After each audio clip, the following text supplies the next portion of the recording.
We're here with St. Henry legend Scott Brunswick from the early 1990s.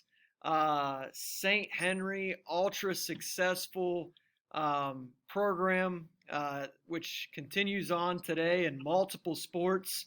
Scott, welcome to the show. How are you, man? Kurt, I'm doing great. Thanks for having me. I appreciate the opportunity to talk some sports with you. Well, I told you this earlier when we talked on the phone. It doesn't matter, who I'm talking to, if they have any, sports history knowledge in Ohio. They ultimately always want to talk about or ask about your teams from the early '90s, especially when people were talking small school powers. So, like since the time you graduated there in '91, I know you went on to do some really good things at the college level. What have you been doing since then? 30 years have passed. 30 years have passed. There's been a lot of things that have took place. And, I was a school teacher for several years and actually did some odd and end jobs. And I did a lot of sales work. I did work for a beauty company doing sales. I worked for a packaging company doing sales. Okay. And now currently I have a recruiting company, which I do personal training with as well. So Okay. I love doing the personal training and being active with the kids. It's really an awesome opportunity. Well, let me set it up for you this way because a lot of people maybe have heard of St. Henry. They know that they've been good in different sports, from football to basketball to volleyball and baseball and different things. But a lot of times when you say the name St. Henry, just to give you kind of an idea of what people from the other part of the state, and this is when you played, it was prior to the internet and social media and all those things. But a buddy of mine said he was walking out of St. John Arena with a guy, a mutual person we know, and he walked out. You had just blasted somebody. I think it was maybe Richmond-Dale Southeastern, Yeah, I remember that game. and his comment to my buddy was, "I can't stand those cheating Catholics." And my buddy looked at him and said, "Hey, man, St. Henry's not that's a town." So a lot of times people have an idea that think you are a private school when St. Henry is actually a town. So what was it like, or what is it like growing up and living in St. Henry, Ohio? Well, I think the biggest thing that you get from St. Henry, Ohio, is you get a lot of great people. Number one, I mean, at night you don't have to lock your doors. You can sit and everybody knows everybody, and there's a lot of great communication within the community, and everybody stands behind you. And I think when you get a good basketball team, football team, volleyball team, what have you, you get that foundation of support from everyone in the community. So when as a kid growing up, you're always striving to succeed, and you always want to accomplish what the teams did, before you. So, and yeah, that's kind of the stereotype is, oh, St. Henry's a Catholic school. No, it's just a town. And it's kind of funny when people say that, because that used to happen to me a lot of times. Catholic schools, how many kids did you recruit in your class? Well, zero. Yeah, yeah, that's yeah. I have people. I grew up on the eastern part of the state, so most of those people have never uh, been to St. Henry. Is does it still have like two stoplights there, or We do. We have two okay, stoplights. all That's right. exactly what we have, and a few bars and a big church in the middle of the town. So that's what we have there in a school. So it's a small community, maybe 25, 2,600 people. Now is Fishmo's still going?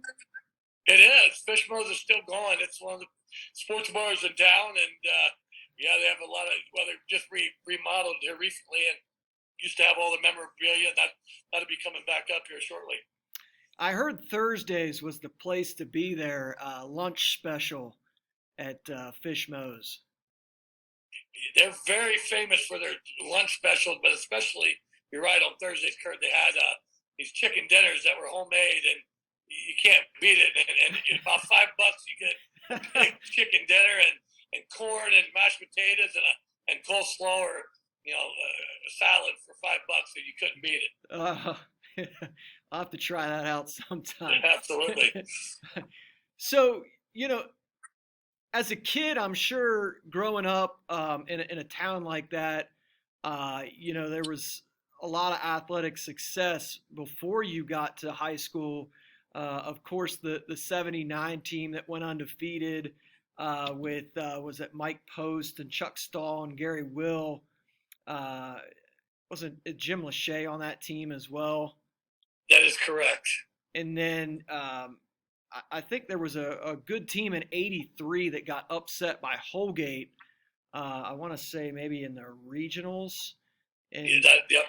So, growing up, I'm sure that, you guys saw a lot of good teams and kids that you were probably trying to emulate and hoping to have that type of success as well. Was that kind of the way it was?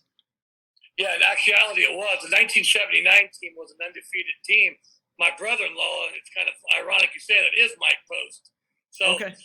Yeah, Mike had 35 points in the state finals against Mansfield St. Peter's. And I remember being a little 6, 7-year-old kid at the time, and Mike would come over. He was dating my sister, and I always would go outside wanting to play basketball with him. And so I kind of emulated my game a lot after Mike. And, then, of course, Chuck Stahl was a great shooter, and they had a lot of great players on that team. And like you said, Jim Lachey, I think if I'm not mistaken, was a sophomore on that team, and went on to be a star in the NFL. And so you're right. And then the '83 team with Chris Stuckey and Tim Dresch, those guys were really good. And you're right, they got upset by Holgate in the regionals. Otherwise, there could have been another banner up in the gymnasium, if you will. So you guys get into high school there at the start of the '87, '88 season, and then obviously your first 2 years, your freshman and sophomore years, you don't win the state. What was it? I mean, were you guys playing young? I mean, I know it wasn't like a thing that people were doing a lot of in those days to play young kids on varsity. Were you guys in the mix, or were you guys playing JV at the time?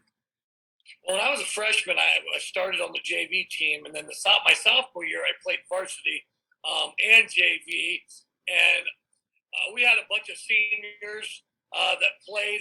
And you're right, Kurt. Back in the day, it was pecking order is probably for lack of a better term. That's kind of how things went. So the seniors got a little priority. And so I lettered as a sophomore, but didn't start.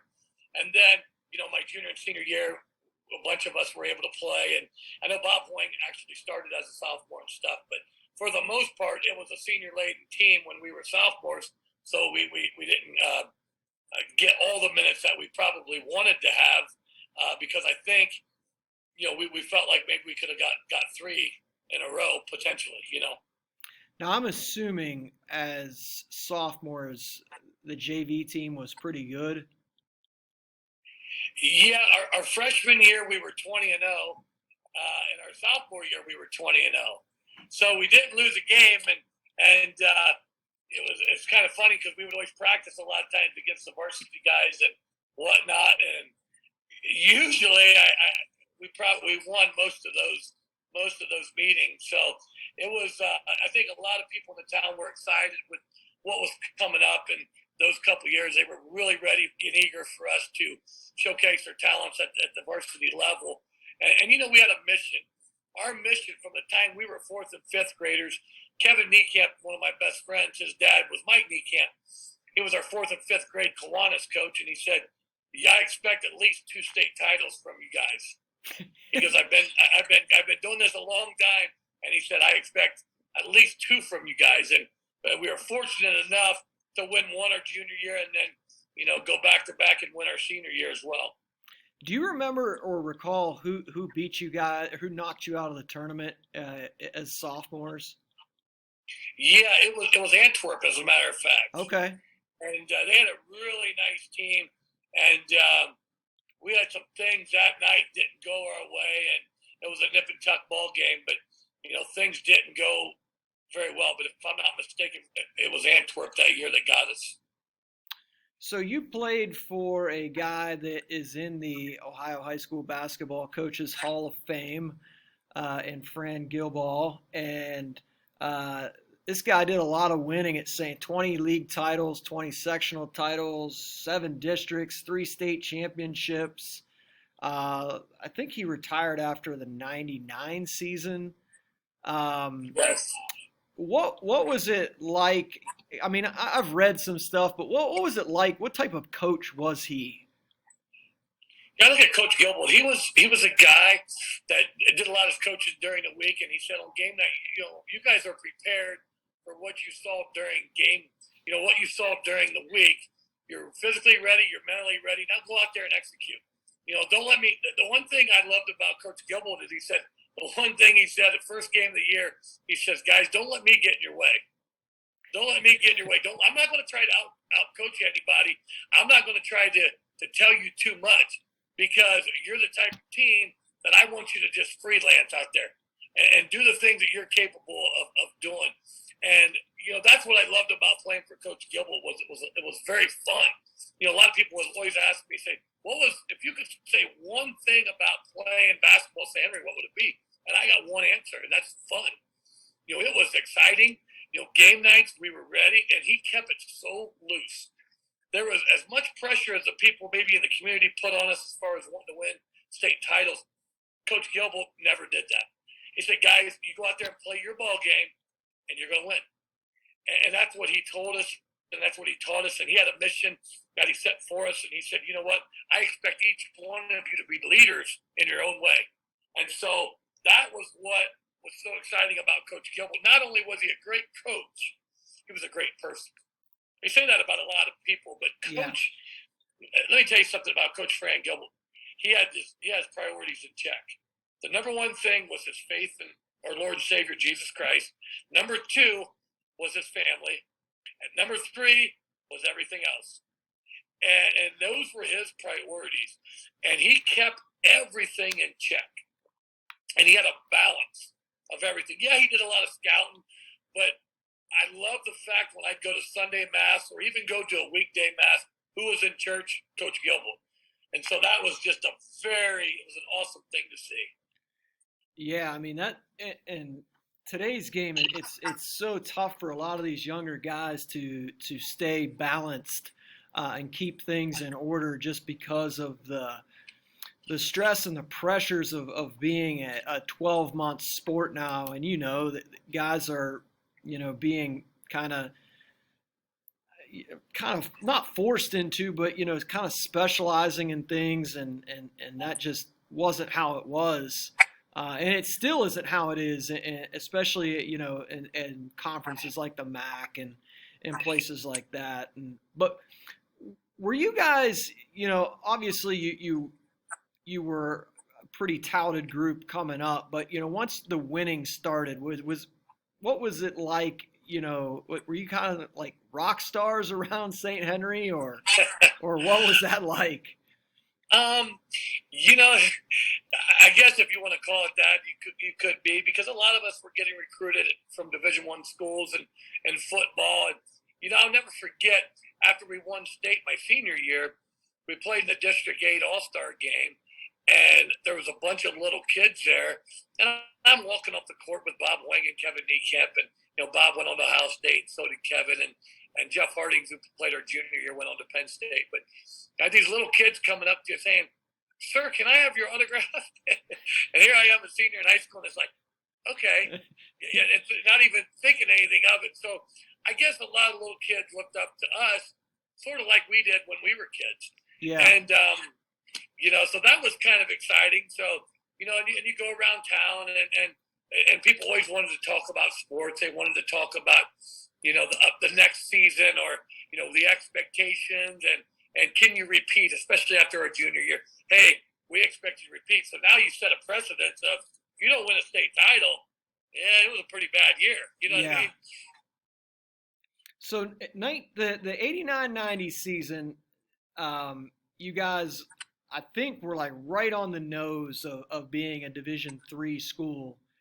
which you could have very easily been a Division IV school, but you're in Division III, and you finished fourth in an AP poll behind a team that you would see a little later on, and Youngstown Liberty finished number one.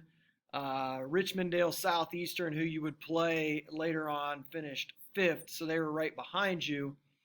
And you had one loss that season, which is a team that you seem to be snake bitten by.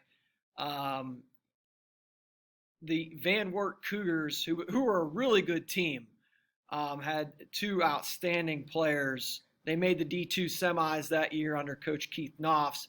Do you remember losing to them as juniors? Yeah, as a matter of fact, we lost to them at Van Wert. It was a game. We were undefeated. They might have had one loss. Like you said, they did make the state semifinals. They were a Division II school. Packed house. The gym was full. After 3 quarters, it was a tie ball game. And it was back and forth in that fourth quarter, and we were down 3 or 4 at the end of that game. And, with some fouls, they pulled away a little bit at the end. And, that was kind of a reality check. That was and I hate the sound. I don't mean this in an arrogant way whatsoever. So I hope it's not taken that way. But that was the first loss I've ever had in my life in basketball. From 4th grade to my 11th grade junior year, that was our first loss. We never lost a single game of 7th grade, 8th grade, 9th grade, sophomore year. And so it was. I didn't know. I really, honestly, I remember riding home on the bus, kind of looking at each other. Okay, well, what do we do? what just happened there? Yeah. And I remember, and Bob Hoyne looked at me. He was sitting by me on the bus, and he said, "I'm going to tell you something right now. This sucks." He said, "You bet your butt this ain't happening again." And I looked at him. I said, "You're right. Let's make a pact." I pulled Kevin Niekamp aside. Pat Dresch was a senior then. Terry Niekamp. I said, "Guys, this ain't happening again. Period. End of story. Remember how you feel right this moment. Right at this moment when the feeling of failure, if you will. The winning isn't everything, but the desire to win is. And that's the motto we kind of live by. And Coach Gilbert instilled that in us that, you know what, guys? It's one loss. It's not a league loss. Let's flush that. But let's not let it happen again. So everybody bought in the new season. We were 0-0 that next game, if you will. Yeah, so the starting lineup you guys had as juniors, the average height was about 6'4", and pretty much everybody's close to or over 200 pounds. I mean, I would assume that, people up your way that you play, Mercer County, the MAC, in some of those crossover games that you play, they were probably maybe used to seeing you guys and how big your bodies were. But I can imagine when you were playing some teams that were a little less unfamiliar, it was kind of probably intimidating when you guys came out on the court. Oh yeah, I'm 6'2" as a junior, and I'm 195 pounds. Yeah, and I'm the smallest starter we got. We had guys that were 6'7", 6'6", 6'5", 6'4". Bob Hoyne's the 2 guard at 6'4". He right. can jump out of the gym, and I never forget.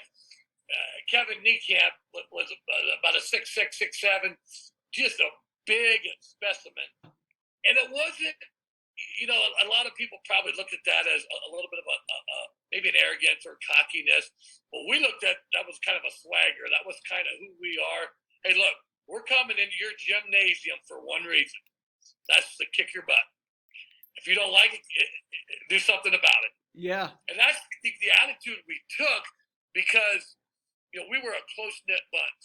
We loved playing with one another. Our priority was winning basketball games. And so we tried to, you could say a force of intimidation is what it kind of. So this team, your junior year, you guys have 2 seniors that you mentioned, Pat Dresch and Terry Niekamp. So there was probably a feeling that you guys could do this again if you were able to get it done and as juniors. And you guys kind of roll through the regionals. You beat Bellbrook 92-59, and then you beat Houston 61-37. So now you're on the brink of heading to St. John Arena. What was that? So the first time had to be a little different. What was that like walking in there and for that first time and just experiencing that? Well, I can probably speak on behalf of everybody. It was kind of a shocker. You see St. John's Arena on TV. I remember watching the '79 team play at St. John Arena. I remember as eighth graders, seventh and eighth graders, I would go with Bob Hoying's family, and we would go watch of the 12 games. We'd watch probably 10 of them, and it was always a dream. But to know that you were going to step on that floor and play, and the awesome background and the fans and almost sold out, 12,000 people. It was a very big awakening.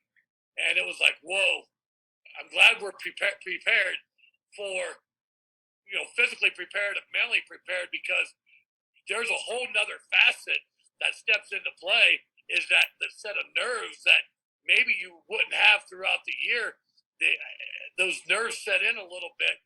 So you have to settle in and kind of, it was luckily we got a chance to watch a few other games to just get acclimated to St. John Arena as a fan, if you will. You know what I mean? Yeah, and you mentioned the fans. Well, you play Richmondale Southeastern in the semifinals in front of 12,599. I mean, coming from St. Henry, that's a huge jump. I mean, even though I'm sure a lot of your games were packed, nothing like that. And it proved that you were prepared. You guys come right out of the gate and just steamroll these guys from Southeast Ohio. It's 24-9 after the first quarter. You go on to win 93-45. Now, this is a team that came in with a first-team All-Ohio guy and Aaron Skeens, and then Mike Adams, another 1,000-point scorer. I think he was honorable mention All-State. So they got 2,000-point scores, probably two of the better players in their school's history. And you hold them to 22% shooting, and you guys shoot 69%, and I'm assuming a lot of those were on the interior. This was just total destruction. Right. I remember, preparing for that game, the coaches were telling me, they're like, hey, they their weakness is stopping penetration to the hole. And that's exactly what I was doing as a point guard most of the season, was getting the ball in the hole and getting in the lane, getting the ball down to Kevin Niekamp, Terry Niekamp, Pat Juresh, Bob Lang, those kind of guys, and Scott Niekamp off the bench. That was my job as a point guard, was to distribute. So I knew going in that I told myself I was going to try to have a double-double in points and assists. That was my goal, to make sure that we got some easy buckets early in that game. So I think what happens is, Kurt, in a big game like that, when you can get easy buckets early on, it opens up the floodgates for everything else, because they have to accommodate for that and say, okay, we got to stop their inside presence. We got to stop penetration. So you draw a lot of doubles, and then you get wide open looks on the exterior behind the arc. And I think Bobby hit a couple threes in that ball game. So that's what happened early on in those kind of games. You develop some good rapport with your inside presence. That part of your game, it opens up everything else, and that's what we were able to do with some success. And so I think the key Coach Gilbert always preached was efficiency. Let's be efficient in every facet of the game, whether it's taking care of the basketball. He was big on not turning the ball over. Shoot it before you lose it. There was a couple times we would get in games and we would take a timeout. He would say, I'll tell you something right now. We passed the ball 7 times that last possession. What are you doing? And that was the timeout. That was our timeout. 7 passes. What are you doing? You know what to do. So we'd go back out there and we'd say, okay, about that third pass, somebody better shoot the ball. Yeah. So that was kind of the motto Coach Gilbert, had for us as juniors, especially. Yeah, you could probably expand on this a little bit, but it looked like, at least in a lot of the games that I was kind of looking back on, you guys were really good at limiting the other team offensively, making it, I mean, the shooting percentages in these state games that you guys played for the opponent, they were just miserable. I mean, you just made it so tough on them because a lot of people think, oh, those teams, you scored a bunch of points and you did. But really, I think, your calling card was shutting people down defensively. Exactly. That's what we did. We were so long. We sat in that zone a lot, and we extended that zone, and we kept the ball out of the paint. That was our goal. And one thing, I don't think they keep stats on this, but tips, we had a lot of tip passes. That disrupts offense, and it causes a lot of havoc. And that's one thing, coaches preached a lot too, was getting a lot of tip balls. Make teams reset. Make teams take shots they're not accustomed to taking. And that's what we did. And, teams that tried to go inside, like I said, we had a 6'7", 6'6" Kevin Niekamp who swatted almost everything, and he got almost every rebound in there. So, and then we would only send 2 or 3 to the boards, and we would fill the lanes on offense and try to get out in transition. And the goal was always, like you said, we got a 24-9 lead. The goal was always to get out in those games early. You got a 15-point lead. If teams want to run 45 seconds off the play clock or off the game clock, yeah, go ahead. You're not going to catch up being down 15. So it was one of those things. Let's get out early and often. Get out in transition, get some easy looks. So that game against Southeastern, Bobby had 18, you had 16. Terry Niekamp and Kevin Niekamp both have 14, and Dresch ends with 9, which would put you in the state finals against the number 1 team in the state, according to the Associated Press. And this game would take place in front of 12,614 fans. In this game, kind of a side note, Bobby Patton Jr., who was playing for his dad, was, I believe, Mr. Basketball that year in the state of Ohio. Like I said, they're number 1 in the state. So coming into this game, like, what was the feel? Was it just, hey, this is another game, we got to go out there and take care of business? Or was it a little bit heightened because they were number 1 and they did come in with a really notable player? Well, most people are aware that he went on to play at the University of Stanford, which is a high, big time Division I program. And another guy they had was Mark Magic, who played at a Division I school. They had Dixon Carmindro, who was a 6'7" center. So they had inside-outside presence. But we knew going in we'd have to stop Bobby Patton Jr. The first half we extended our zone, and he had some deep shots on us and got into some penetration. And at halftime, we made an adjustment where, Coach Gilbo said, hey, we got to go ahead. We got to get out of this zone. We got to play man. And he said, I'm going to put one of our best defenders on him. He looked right at Bobby Hoying and said, don't let him score. You got one job. I don't care if you get 1 point this second half. Do not let Bob Patton Jr. beat us. Do not let him score. And if I'm not mistaken, I think Bobby Patton Jr. had maybe 3 points the whole entire second half. Yeah, your memory is pretty good. This game, you guys actually trailed by a point after 1. You led 40-37 at half, and you were right on. Patton hit 5 of 6 from downtown in the first half, and Hoying held him to 1 of 11 in the second half, which obviously ends up being the difference, because you go on to win this game 71-60. Patton did finish with 20, but most of that was in the first half. You mentioned Mark Magic, 16. They had a guy by the last name of Richardson with 15, and then another guy was an all-state guy was Dennis Green, and you guys held him to 5. And again, it's that same thing. You shoot 56% from the field. They shoot 37. You're defensively making it really difficult on them. And this was nice for the scene.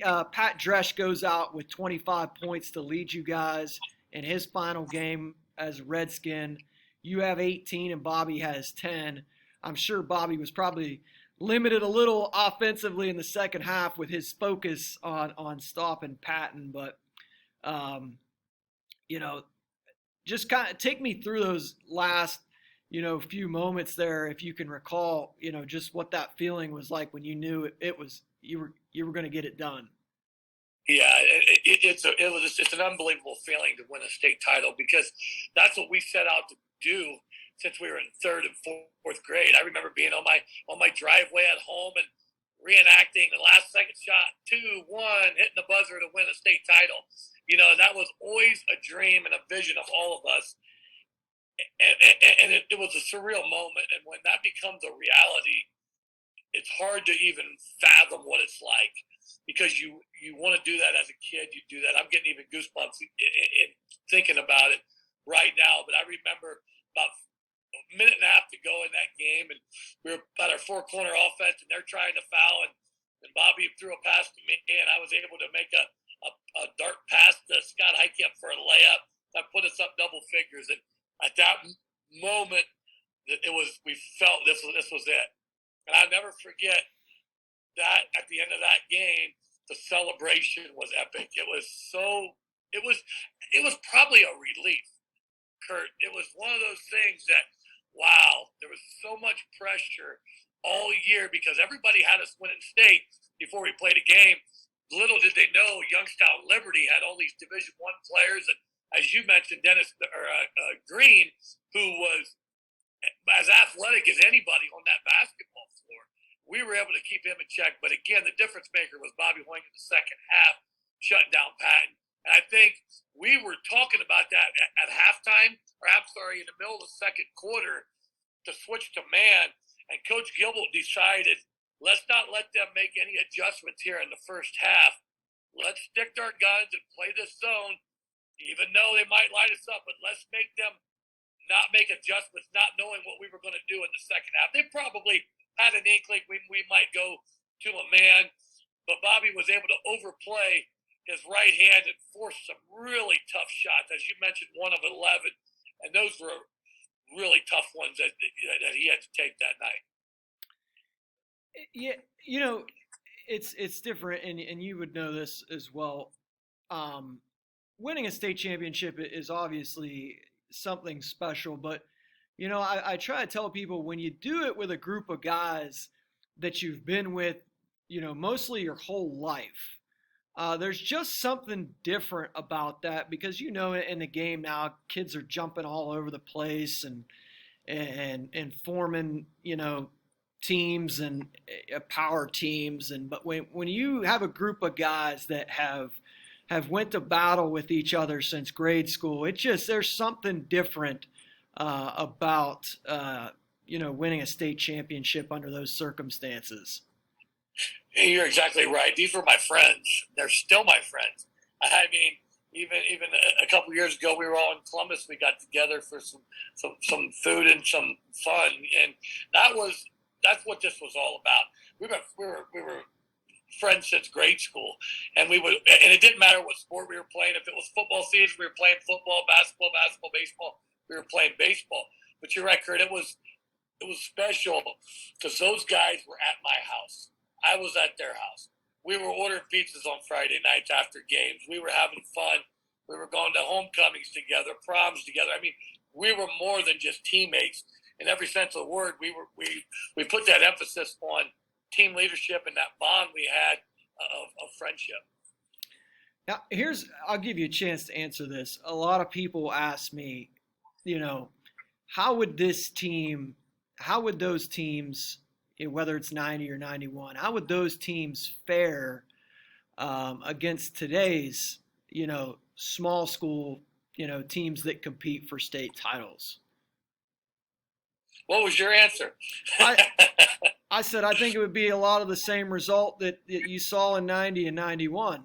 I still think that, I look back to those teams, your team and the Liberty Benton teams in the mid to early 90s and, those Lincoln View teams, just those teams to me, I would put those teams up against anybody I've seen in the last 20 years. Right. And I'm a little bit biased because of the team that I played on, but I'm with you with that. And I feel like we had a nucleus, just a lot of players that bought in. Coach sold us from day one on what he wanted to accomplish, and everybody bought in. Everybody threw the I word out. We were there's no I in team type of atmosphere that Coach Gilbert created. Didn't matter if I scored 18 points or 2 points. It really did not matter as long as we won. And that's kind of what the mentality was. But as far as playing against those other teams, I would like to think that we would fare pretty well against them. And I think, like what I just shared with you before, we had a guy, Bobby Hoying, who had the ability to shut down a guy going to Stanford in the second half. If you could shut that guy down, you're shutting down anybody. Yeah. I don't know anybody in small schools that he couldn't have been able to shut down. And so you always had that X factor. And, Kevin Niekamp inside was a huge factor, a huge presence inside. And the emphasis was always on the team. And it was accountability. I never went into a game saying, you know what, I this is all about me. This is about my teammates. I've got to do whatever I got to do to be accountable to that guy next to me. And that's the mentality, the agenda that we set forth, the respect factor that we had for one another. So you guys don't have much time off. You're going from one sport to the next, and as the new season is coming around, you guys got a group of guys on the football field that are ready to take the state by storm as well. I was noticing in '89, you guys did not make the playoffs in football. That is correct. That is correct. We fell short on the computer system by like a half a point. That was pretty tough because I really believe my junior year in football was probably better than our senior year as far as an overall team, because the senior class that year was very good, a lot of great players, and Jim Frenzer went on to play at Ohio University, was a 4-year starter there, and Terry Niekamp was a senior, and Scott Brunswick. We had a lot of those guys that were very good football players. So our junior year was very disappointing, and it probably it motivated us a lot to not let that happen again when we were going to, in our senior year. Because I'm assuming in '89 were they taking 4 teams or? That is correct. They took 4. Okay. Yes. So in '90 though, you guys come in and you don't leave any doubt.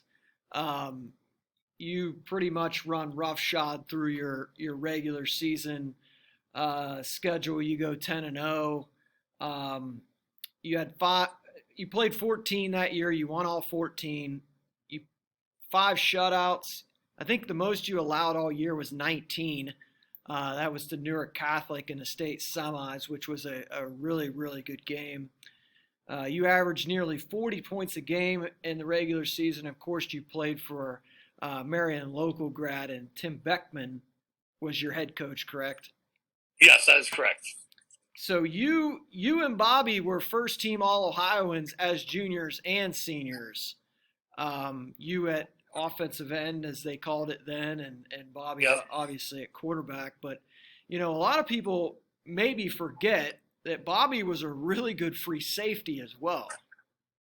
He was. But let's not make any mistake about it. Bobby Hoying was an athlete. Yes. I'll never forget. My mom and dad had a ping pong table in our basement, and Bobby would come over because he wanted competition, and so he knew that I would give him everything he had at ping pong. So here's a guy that was an athlete, and you're right, he was a great free safety, and he and I rotated a little bit to free safety, but for the most part, he played that position, and he played it very effectively.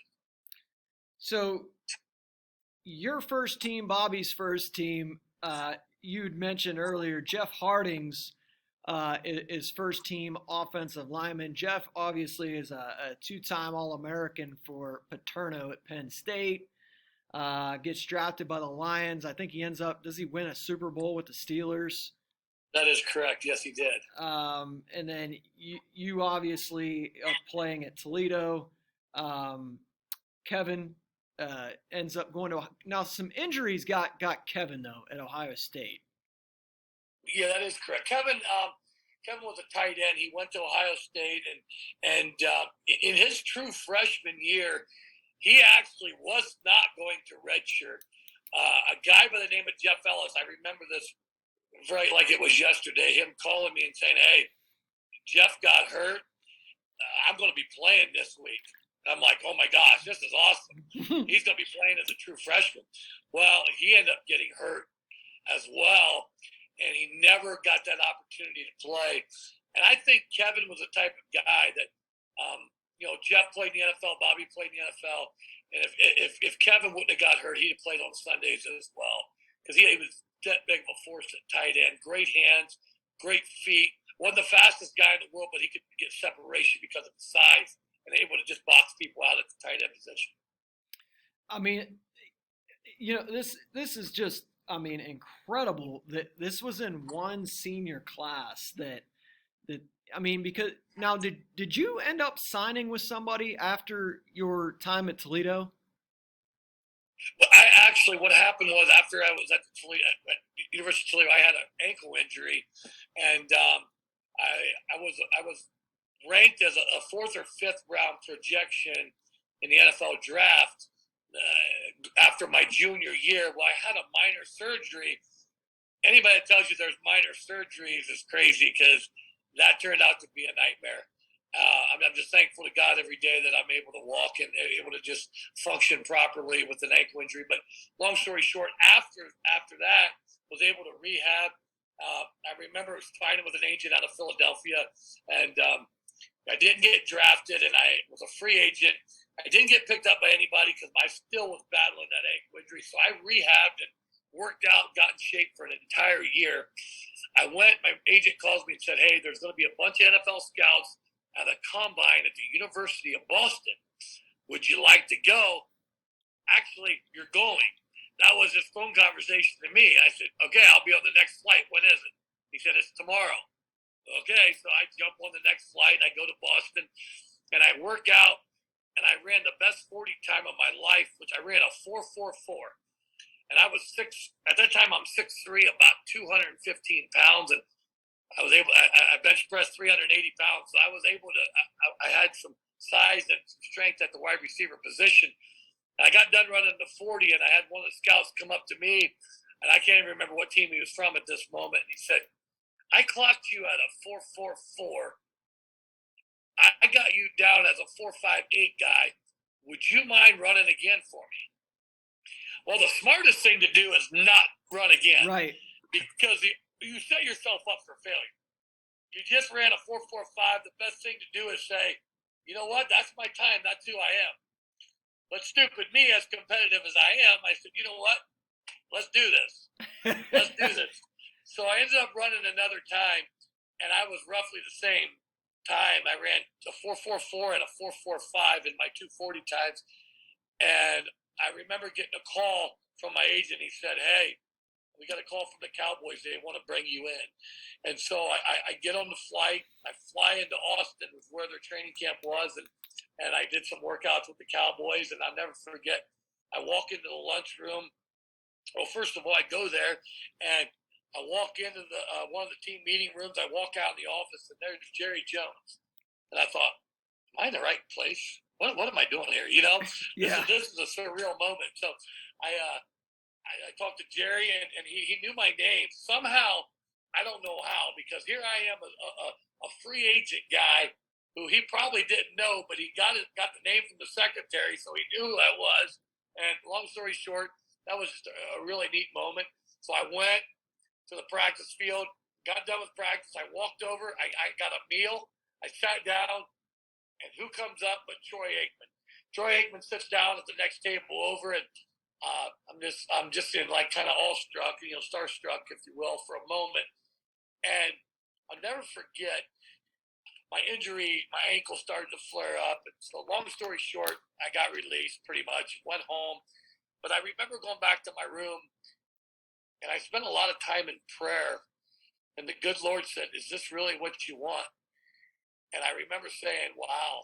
I say, "I don't know, Lord. I really don't know. I know this is what I thought I wanted, but I want what you want for my life."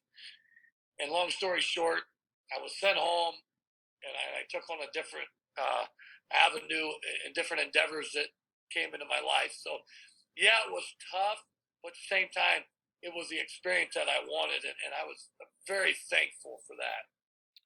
Yeah, I mean, not a whole lot of people get to, I mean, even experience what you were able to as far as even getting into a camp or a look and just, I mean, I'm still baffled. You know, obviously, a lot of people know Bobby Hoying because he played for the most popular team in the state of Ohio, Ohio State football, runs the show, Yep. you know, without a doubt. And then he, you know, goes on and plays in NFL. And Jeff does his thing, and then you and Kevin. I mean, it's just crazy.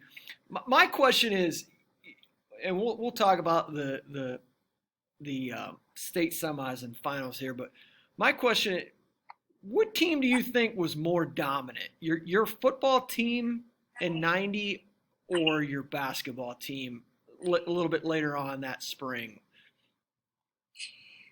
Um, that's a very tough question because you can look at it from a bunch of different perspectives as far as the depth we had in basketball. You know, we only had my senior year, we only had 39 players out. So most guys went both ways. And so in our junior class only had about 7 players. So we were a senior dominated team. We had some six of those 7 juniors played, if I'm not mistaken, and a handful of sophomores got some action. So I would probably say our basketball team was a little bit more dominant, just because of a little bit extra depth we had, you know, on that team with Steve Gelson, Tony Glass, and things like that. But I would say that would probably be my answer to that question. Yeah, so you guys mentioned, you know, pretty much, you know, run over top of everybody. First 12 games. Now, when you get to the semifinals, there, which game was played at Springfield, Evans Stadium down in Springfield. You're playing a school in Newark Catholic who is by this time is very well known as the kingpin in small school football. And I mean, you know, they had teams, especially in the '80s, that could have competed with pretty much anybody. With those teams, well, I mean, Rob Kelly was there. Yeah, I think he was there in the early '90s. But you guys find a way, 21-19. Do you remember any or much of that game at all? Yeah, it was a nip and tuck game the whole battle, and like you said, you had Rob Kelly. Rob Kelly went on to play safety at Ohio State. He went to the New Orleans Saints. So, and I'm sure I think he played for somebody else, if I'm not mistaken. But they were loaded at every position, and like you said, Newark Catholic won how many state titles, you know, in school history. So we knew we were in for a dogfight. And in that game, I remember getting double and triple covered. And at halftime, you know, Coach Beckman, I think he made some adjustments and said, okay, we got to try to do something else because we can't beat triple coverage. You know, so Josh Link, one of our other receivers, just made a great catch late in that game for a touchdown that put us ahead. And then we were able to withstand a late rally by them and a late drive, and we were able to win that game 21-19. And man, it was a dogfight. That was because up until that point, we really didn't have a close game. Right. So, I mean, it was, you get to the finals, which is at the historic Massillon Paul Brown Tiger Stadium, and you guys play Sandusky, St. Mary's Central Catholic, or Catholic Central, one of the two. I don't know which one it is, but another 20-17 in that state final game. Another close one. It really was. We were getting dominated in that game throughout.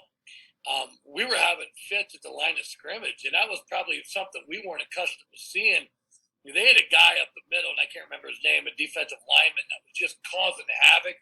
We had to make some switches on the offensive line and during the course of a game, and that's hard to do when you don't do that all year long. And just to change things up, we had to go to a short passing game because we couldn't block people. We had to keep one extra guy. Running back had to stay in a lot to give some extra protection, and so on and so forth. We found a way, and I think that was one of those things. We were down in that game. I think the seniors grabbed each other by the face mask on the sideline and said, "This is embarrassing. We did not sign up for this." You know, we came into that game favored to win the game.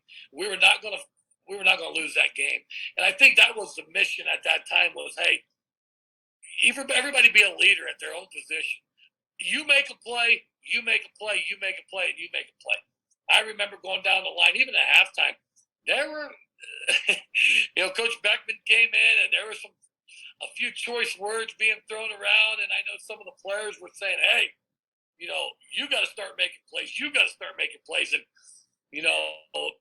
we were calling people out by name, and saying, "You're acting like a wuss," for lack of a better term. It's like, "Hey, what are you doing?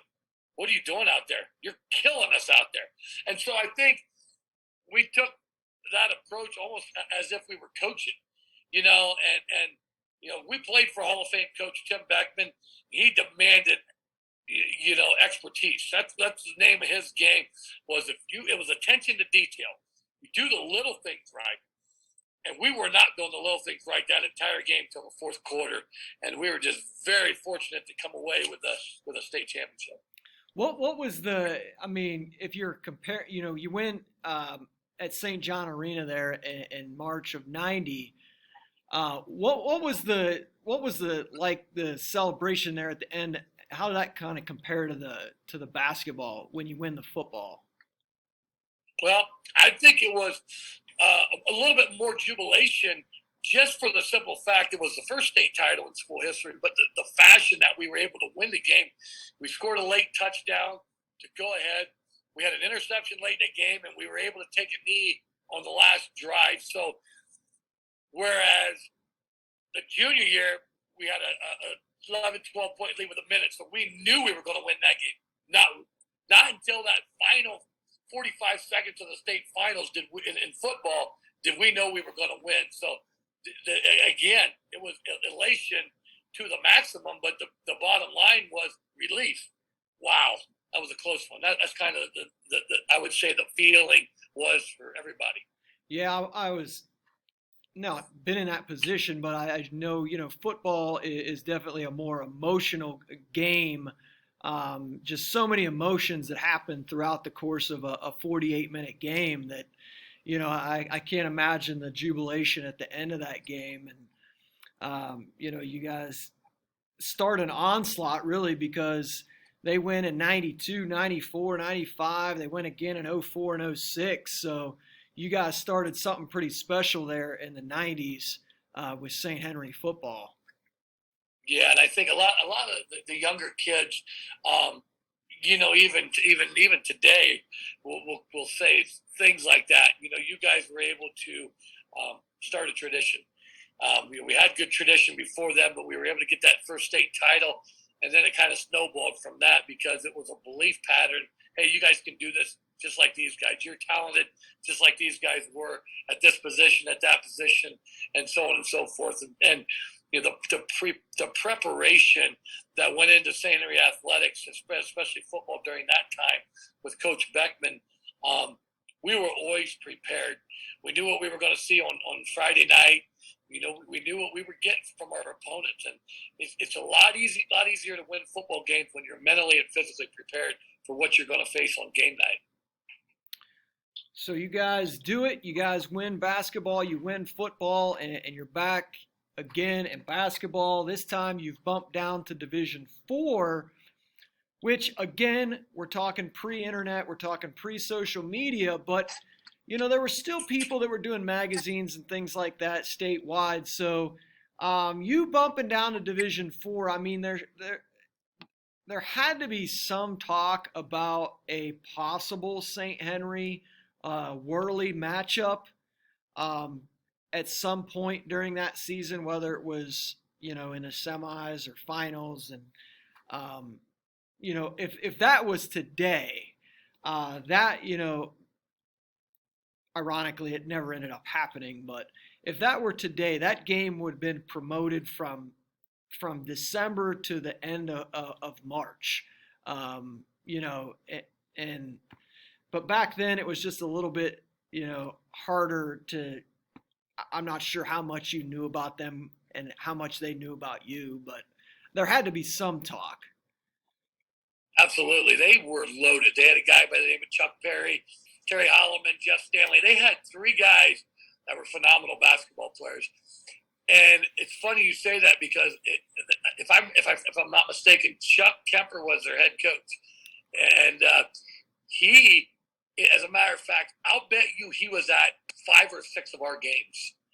Because it was the first time this guy was with the clipboard. And I remember Coach Summers, our JV coach and our assistant varsity coach, he said, "That's Chuck Kemper, Columbus Worley. He must think we're going to play them in the state finals because that's how it would have been set up."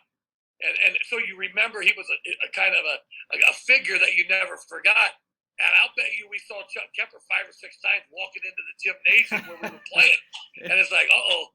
So he had us scouted to a T, and we were one game from playing them. They happened to get beat by Tri-Village in the state semifinals. And I know a lot of people were excited about a potential matchup. It never happened. But nonetheless, we were able to get a state title. Yeah, so like I said, you bumped down to Division IV. You become the first team to win football and basketball state titles in the same season since 1973. This year, there was no doubt you finished number 1 in the AP poll, despite that regular season loss to Van Wert, 73-71, which was on your floor this time. Interesting, Tri-Village finished number 2, Worley finished 3, and Kirtland finished 6. Those were the 4 teams that made up the state tournament that year. You guys did not get snubbed this time around on the all-state team. You and Bobby are both first-team All-Ohioans. I think Kevin was an honorable mention. Kevin Niekamp was honorable mention. I think he led your team in scoring his senior, didn't he? Correct. Yes, he did. The first team was loaded with Nate Lindemuth from Tri-Village, Jeff Stanley, who was the player of the year that year. Terry Holloman was second team. You mentioned him from Worley. There was a kid from Kirtland named, I think it was Craig Svensson or something like that. Yes. He was actually a first-team Ohio quarterback with Bobby that year in Division 5. And then Tri-Village also had Scoob Cook. You mentioned Chuck Perry. So there was a lot of really good talent in that state tournament that year. And you guys, as I mentioned, I wanted to ask you about that Van Wert game. I think you were 16-0 coming into that game. They had 2 guys, Quincy Cloud and Joe Gardner, who went on to play basketball, I think, at Toledo. Gardner had 29 that night. Cloud had 26. He hits the game winner in the closing seconds of that game. And it just seemed like Van Wert must have just had your number. They did. They had our number. We had about a 7-point lead, or at least a 5-point lead, with about 2 or 3 minutes to go in that ball game. Missed some free throws down the stretch, and they were down 5, I know, with 50-some seconds to go, and Gardner came down and hit he was deep, 30-foot three. He was on fire that night, and we had no answer for him. But that was a very, very disappointing evening. I remember in the summertime, I'm over at Kevin Niekamp's house, and his dad, as I mentioned earlier, Mike, was our little 4th grade Kiwanis coach, and he was on us about losing to Van Wert the previous year. He goes, "Yeah, you won state, but you got beat by Van Wert." That was our junior year. And he said, "I'm going to tell you what, Scotty." He says, "If you lose to Van Wert, you better not show your face at my house for 30 days. So I was like, oh my gosh. So I'll never forget, after that game, we're sitting around, we get beat. the next week, I got to pick up Kevin. We're going to practice, and I pull up, and I'm debating. Okay, Kevin wasn't coming out. I'm like, I'm not going in that house. I'm beeping the horn. And he's not coming out. And I'm like, God, is he taking a nap? I better go in. Then Kevin's little sister comes out, and she waves me in, and I'm thinking. So I'm looking around the corner. I see Mike's van there. I'm like, oh boy, this might not be good. Well, maybe he's not going to say anything about it. I walk in there. That's the first thing out of his mouth. Your 30 days ain't up yet, sir. And we laughed, and he said, all right, I'll tell you what I'm going to do. He said, I'm going to forgive you. One condition. You better cut down the nets at St. John Arena again, and we'll wave it off. I said, all right, you got a deal. So you guys bounce back. You end up winning your last 3 games. Finished 19-1. I think you averaged about 83 a game, gave up 51 that year, so you were beating teams up pretty good. Interesting, though, you bumped down to D4, so some teams you're familiar with, you end up playing and beating Minster and Marion Local in the district, 2 teams from your conference. So teams that were more familiar, you're more familiar with, they're more familiar with you. And then you get in a regional, you kind of right that wrong from 83. You beat Holgate 54-41, and you beat. This must have been a pretty tough game with Miller City there in the regional final, 66-58. I don't know. Was that a game that ended close, or was that close throughout? It was one of those games, Kurt, that we had probably a 10, 12-point lead throughout. You know, a couple of times they got it down to 6, they got it to 7, then we'd go back up 10. So, you know what, they had a Seifert kid that went on to play at Findlay. He was phenomenal, and then Matt Miller he was a great player as well. So they had 2 kids that could flat out play basketball, and they had a very good game plan. They held the ball. You know, they worked the ball, and they worked the ball until they got an open shot, and they did. And they kept it close. And I remember their coach talking after the game in an interview, and he said his goal was to keep it close in the 4th quarter and then try to hammer us at the end. And fortunately, we were able to make free throws down the stretch, and I think the closest they got it was maybe 7 late in that game, and we were able to get up, like I said, 8, 9, 10, and ended up winning by 8. So, you know, it's one of those things. It wasn't our prettiest game, but it's a tournament. It's just advance. Right. At this point, just advance. You know what I mean? Yeah. So, you know, not the most ideal thing happens Tuesday between that game and the state semifinals on Tuesday. Bobby Hoying injures his ankle in practice, and he plays in the state tournament. Obviously not 100%, but you know, I'm sure there was a little bit of I guess maybe some angst about him going down in practice. Well, what happened was we Coach Gilbert. He always did this the year before. Even when we got to tournament time, our practices were cut down drastically. We were an hour and 15 minutes. We did a lot of shooting, a lot of walkthrough stuff, a lot of preparation, a lot of mental preparation, and then we would scrimmage. So it wasn't a very hardcore practice, if you will. And I remember during that, we would do some half-court stuff, and Coach Gilbert said, all right, guys, we're going to shoot free throws. Well, a few of us seniors said, hey, can we get a little bit, can we go one more set? What he would do is he would do sets of 10. So you'd get 10 possessions. You know, just half court. We were on offense. He said, hey, you know, we're trying to score 70% of the time. Let's do this. Well, we just had a really good offensive set. Coach Gilbert said, okay, we're doing free throws now. We're going to call it a practice. A couple of us seniors like, Coach, we think we need to do one more set. Can we see another set against zone?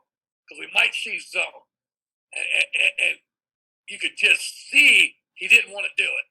But he says, all right, okay, white. He called it the red team and the white team. The starters were in the red, and the white team was the second team. And he says, okay, whites, give us the 2-3 zone, 2-3 matchup zone, and let's run our redskin and our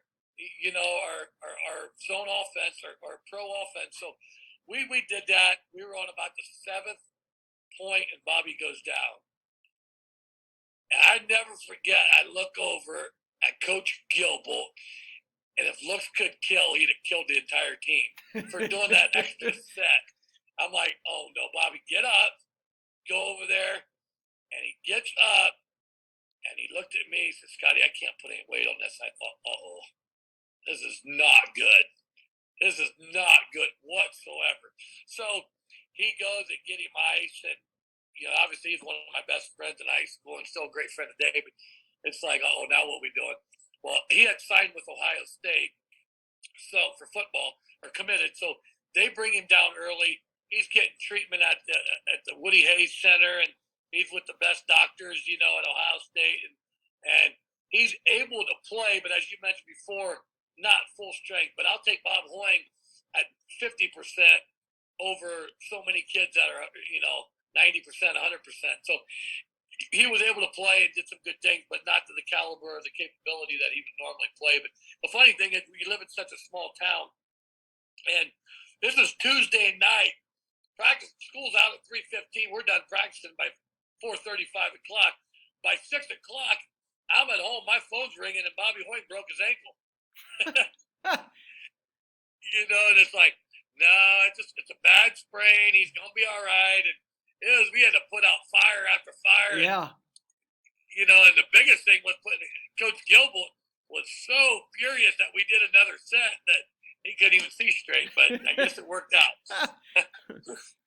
Well, you guys move on. You play Kirtland, who now is known more of a football power in the state of Ohio. You guys, in front of 11,717, get Coach his 500th win, 59-43. Just reading some of the stuff, it wasn't a bad performance. It wasn't a great performance. It was just a performance. You guys shoot 53%, hold them typical again, 35%. Kevin Niekamp, who had a great state tournament his senior year, he had 20 points and 8 rebounds. And Coach says that he quoted in the Columbus Dispatch that when Kevin's going, he's a man amongst boys. When he wants to be, I don't know. Did he have a nickname? Was it Bruiser? Actually, my name was Bruiser. Oh, okay. You were okay. That's kind of funny you said. His nickname was Redman. Redman. Okay. He had red hair, and we called him Redman from the time he was a kid. But you're right. He was a man amongst boys. He was a machine. We had a lot of go-to guys that year, but I remember in a couple games when we needed a bucket, I would tell Redman, look, hey, I'm getting his ball. Post up. I don't care what you got to do. You're getting the ball. I'm going to force feed you. I don't care if they're doubling you. You're getting the basketball. Go score. And usually we were pretty successful at that. Well, Bruiser, you had 13.7 assists, and then Scott Niekamp had 10. Interesting quote I found. You'll get a kick out of this. This is you. Oh boy. Okay. Before you say that, I'm a 17-year-old kid at the time. I got an idea what this is. Well, you were actually pretty well spoken for 7. So I'm assuming that you were in. Was this a press conference after the game? Was it a press conference format? And you were correct. In it? So Steve Blackledge from the Columbus Dispatch. This is a quote from you following the game. You said, "It wasn't one of our greatest ones, but a victory is a victory." He said, "You don't want your best game in the semifinal anyway. We'll be pumped for Saturday. We've been waiting for Worley all year." And so, I'm assuming you played before them, correct? We did. Semifinal, okay. Yeah. So it's funny looking back on some of the things that you say, and but yeah, Tri-Village ends up beating Worley, which actually was, I believe, the final game in Worley's history. They ended up having to shut the door.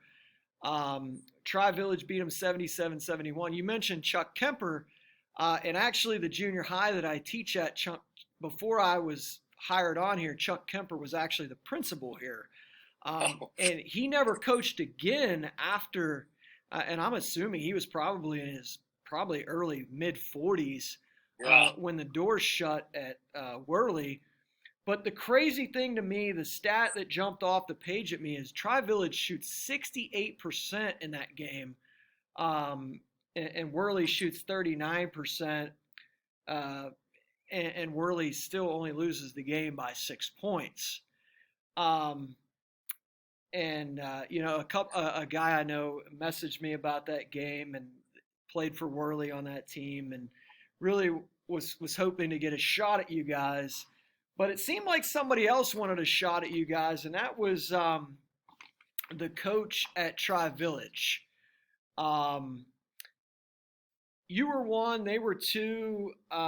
He was, I think his name was Les Faulkner. I think it was Lee Faulkner. Lee Faulkner, yes. I didn't mean to correct you, but Lee Faulkner, and he was letting everybody know that they were the only undefeated team that was left in the state. And he had mentioned several times that they wanted St. Henry. And they started out, that you guys have a 6-point halftime lead. And you could maybe shed some light on this, but apparently they were playing a zone that was bothering you guys in the first half, and then mysteriously they switched to a man in the second half. Is that kind of how it went? Yeah, it was very unusual. I don't know if they thought they were going to trick us or what the concept was there, but they were doing some things pretty effectively that were giving us fits, as a matter of fact. But then they switched things up, and we were able to pull away. And, by then, it was a little bit too late for them to come back to what they were pretty successful at. I probably think Coach Faulkner has some regrets in that game if he would have just stuck to his guns. But it's one of those things that you do what you think is best at that time, to give your team the best opportunity to win. And that's what he did. And unfortunately for them, it didn't work out. Unfortunately for us, it did. Yeah, this was a massive crowd, 13,276. Two towns that are very basketball based. Both towns love basketball, rich tradition. So it was funny because after, somebody had brought it up in the press conference, and he had a good quote. He said, everybody's got an ego. He said that, you guys were definitely the better team. You end up winning that game 70-45. You blew their doors off in the fourth quarter, 29-11. It looks like Kevin Niekamp feasted when they went man. He had 13 points in the second half. He ended up with 19 points, 16 rebounds. You ended up with 19 and Scott Niekamp with 11. You ended Tri-Village season at 27-1. You guys finished at 26-1. That lone loss to Van Wert. You shot 50%. They only shoot 30%. This was your. So they went from 68% against Worley to 30% against you guys. You held Lindemood and Cook to a combined 17 points in that game. You become the only MAC school to ever go back-to-back. And many people consider your senior class as the greatest senior class in MAC history. So when you fight, you're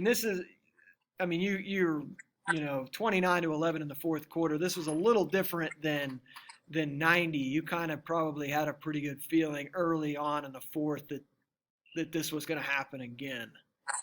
Yeah, and I think the biggest thing, as you mentioned, Kurt, was the fact that we held them to that type of shooting percentage. That's the lowest I believe they've had all year, maybe in the last 2 years at that point. The key for us, I think, defensively is force teams to take bad shots. When teams take bad shots, the rebounds are different. You take some long threes, you get long rebounds, and if you can get out of transition, you can get some easy looks on the other end of the floor. So it's not necessarily that they're just taking some bad shots. It's the result, the consequences that come from taking bad shots. And that's what Coach Gilbert always harped on. We got to force teams to take shots, ill-advised shots that they're not capable of making on a regular basis. And so we were able to do that. And, yeah, like you mentioned, we were able to pull away late in that game. And I remember, Coach Gilbert, he preached all year, guys, do what you got to do. We can win a state title, but don't put that extra pressure that the town's putting on you to win another one, to go back to back. You always preach that about being accountable, but at the same time, go have fun. Go enjoy your season, do the things. But I'll never forget after Coach subbed at the end of that game, and I'm walking off the floor, and I'm looking up at our fans, and they're going crazy. And Coach Gilbert looked at me with that grin on his face that it was priceless. And he gave me the biggest hug like my own father would, and it was just so special of a moment. I remember it like it was yesterday. And to be regarded in our league as one of the best teams, if not the best group, that's special, and that's something I don't make light of, because there's been a lot of great players, a lot of great teams that have come through the MAC over the years. So, those are very, very, great compliments. And again, I don't take them lightly. So it was a special group. I think, Kurt, the one thing that I don't know if I've touched on, but it was one of those things that never become satisfied. As an athlete, we never became satisfied. Winning football, or winning basketball junior year, hey, we can do this in football. Don't find any complacency, and that's my recommendation to the young kids. Just because you win one, don't mean you can't win two.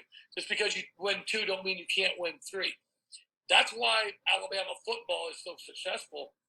Nick Saban, forget about the last one you won. That's over. Let's win the next one. And that was kind of our motto even back then. We're not going to become satisfied. Yeah, we're happy we won. Let's celebrate for a night. But let's get back at the grind on the next day or two, Yeah. Does it, people still ask about you guys. Does it seem like it's been 30 years? My body does. Yeah. From playing football and just all the injuries that I've accumulated over the years. But no, it really doesn't. It seems like yesterday. And we talk about that at reunions, and we talk about that at get-togethers with my own teammates and classmates. And it's almost like, God, how special would it be to go back and relive your senior year one more time? Go back and play athletics one more time. Go to school. Maybe not necessarily school, but you get the idea. Yeah. But you know what I mean. But the whole idea was the sports atmosphere, the friendship, the relationships that you build that last a lifetime. Those things you can never put a price tag on, nor can you ever replace. And that's something I would love to be able to do again. But yeah, as far as the amount of time that has flown by, my mom and dad always used to say, enjoy every moment, because as you age, the years go so fast. Man, that's about as accurate as a statement as you can get. Well, before we jump off here, I mentioned that senior class, and I know that that coach played, most of the time 6 guys in games that were, very meaningful, but your guys, your bench guys were so key to you guys in practice. Guys that didn't get a lot of the ink, like you'd mentioned, Steve Gels and Josh Link, and I'm missing one, Rob Bikey. Rob Bikey, yeah. So, I'm sure that those guys would have been contributors, if not starters, on a lot of other schools in the MAC at that time. There's no question. I remember going, a lot of times we would go play open gym in the off season in the summertime, and a lot of us guys, 3 or 4 of us guys would go over, and we all didn't go over together. We'd go to a different school, and like Josh or Rob would go along and stuff like that, and they would be dominating teams that we would play against in the MAC, and you're 100% right. If they were on any other team that year, they would have been starters, and not only starters, they would have probably scored in double figures. They were those type of players, and when you face that kind of competition day in and day out, you only get better. You don't have a choice but to get better. So I'm very blessed, and we're as a team very fortunate to have that kind of depth that gave us that look in practice every day. Because quite frankly, our second team would have won most of the games that we played, and I don't say that with arrogance. I don't say that to knock any of the opponents that we played. I don't want it to ever come off as that kind of statement. But the fact of the matter is, those guys were fabulous basketball players. Yeah, I think they're, and I don't think you're stretching that because a lot of people have said that. I mean, I didn't even mention, one of your starters, your senior year was a junior, Tony Glass, right? Yes. So I mean, you guys had, I mean, he was 6'5", maybe 6'4", 6'5". Yep, every bit of 6'5", yes. Yeah, so I mean, you guys just had so many guys, and I didn't want to leave any of those seniors out because I know how much they meant to that run over those 2 years for you guys. And like I said, you and Bobby and Kevin and Scott and Terry the year before and Pat got a lot of the attention as far as the box score stuff, but those guys were very meaningful to your team.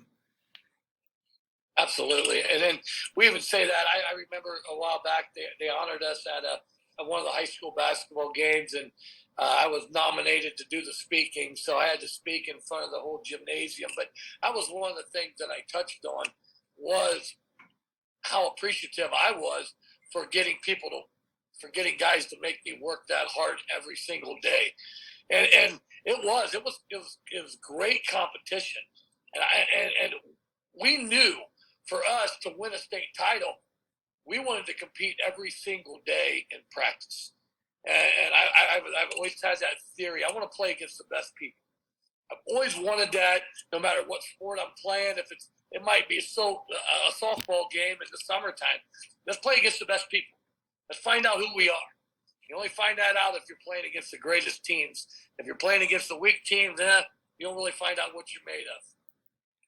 Well, Scott, man, I've really enjoyed this. You're probably the first guest I've ever had that may have been a little bit more knowledgeable than I was. I mean, I feel like you have a pretty good memory of things that happened, and so you made my job easy tonight. I really enjoyed this, and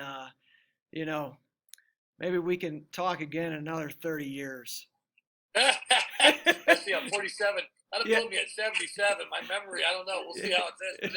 Yeah, Kurt, I tell you what, I really enjoyed my time on here. I appreciate it. And, a lot of people say that, gosh, how do you remember those things? Well, I have a lot of meaningless knowledge in my brain sometimes on other things. And if it's really important to me, it stays in my memory bank. So, again, I'm very, very pleased that you invited me on. And anytime you ever want to talk again, I'd be open to that, and it would be an awesome opportunity again. Well, thanks again, Scott, man. Have a great night, and I look forward to getting this video out there. You too. God bless to all the people listening, and Jesus Christ is my Lord and Savior. So have a great night, Kurt, and everybody. Amen.